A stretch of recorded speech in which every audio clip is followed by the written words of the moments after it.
cosmetics. So the issue ng uncle ko is nag-overheat daw, mga few kilometers nag-overheat na. So ito, isa na to sa reason, rusty. So baka barado. And at the same time, the thermostat baka stuck up close. So sisilipin din natin ito mamaya. Then isa pa namin nakita is the oil level. Medyo mababa na. Pero i-double check pa rin namin dahil naka-incline. Yep. So, baklas muna to. Baklas din to para may space doon. Yung babaklasin din to. Ipa-flashing water ko lang yung sa normal hose. Running hose lang muna. Kasi mukhang maganda pa naman eh. Mukhang maganda pa naman.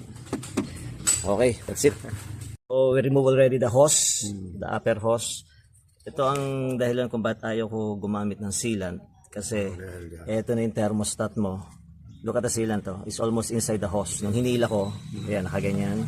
Nung hinila ko, ito sa loob. So, ayan, tatanggalin natin to.